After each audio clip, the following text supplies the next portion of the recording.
we're going to work on our triangle pose. So in triangle pose, you're essentially lengthening your spine. You're bringing length to the side body. You're bringing in the core. You're really activating that core. When we go into a revolve triangle, we're stimulating the digestive muscles, and we're also opening the chest and the shoulder. It can really bring relief to a very tense neck and shoulder area. It can help with insomnia. Opens the groin area, opens your hips, brings the glutes in. It can help strengthen the ankle and stretch the ankles. It can stretch the calf muscles. We're working our root, our sacral, and like I said, when we go into a revolved, we'll bring in our solar plexus.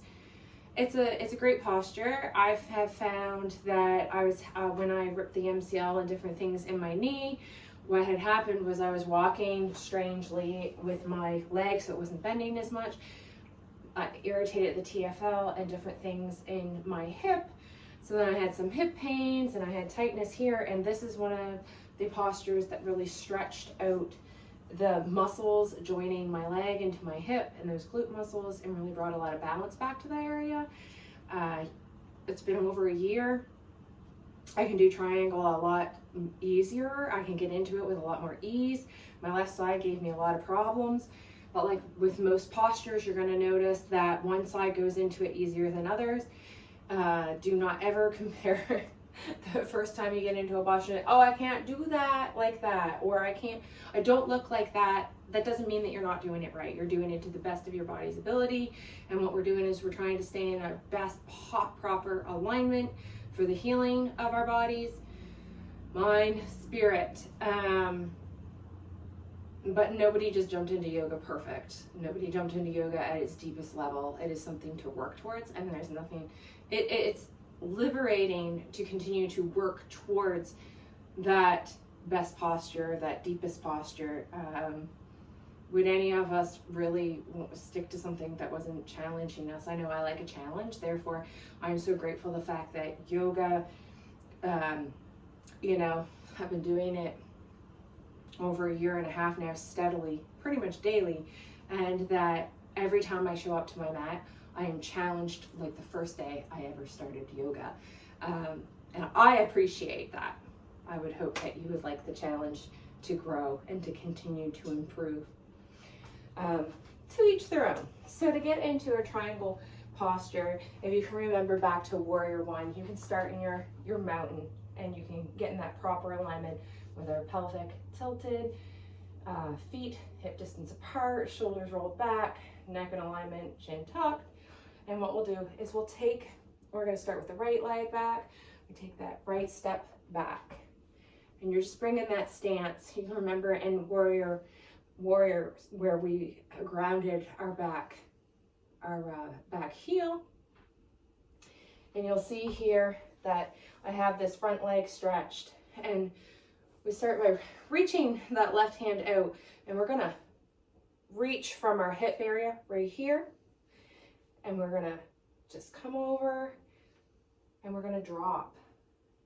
So when you really put a lot of pressure, you're putting all of the pressure on your ankle or holding on your upper shin area, you're disengaging your abs, and you really want to keep that core contracted and keep that spine long, okay? So when you really sink into it like this, and you got an arm up here and it's not straight, you're not engaged. This is not proper alignment.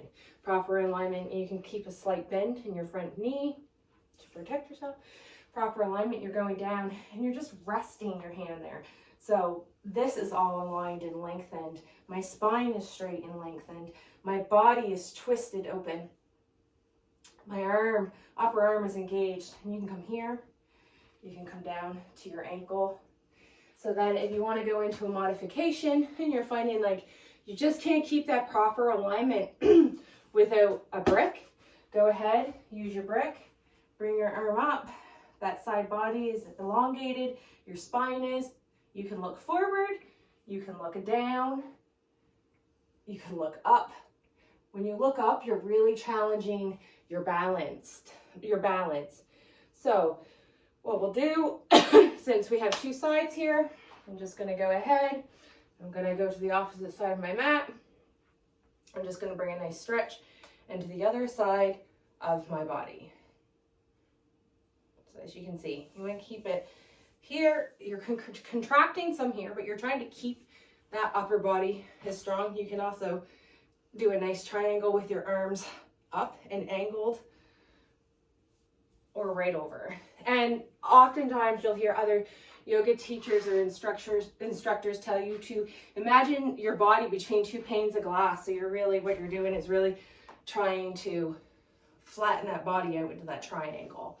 A revolved triangle. Let's go ahead and try that one. So a revolved triangle is essentially your triangle. And to get into this, you're twisting to the opposite side of your body. So you're bringing that twist into your core. And you can also do this with a brick. And I'll show you from this angle. So with a brick, this is your revolved. You're bringing the twist into that core. You're stimulating that solar plexus, your digestion. Also bringing more of a stretch. So you would bring your arms up, get your alignment in your spine, and tip forward. And swing on my balance here. And open. So triangle typically will challenge your stability and balance.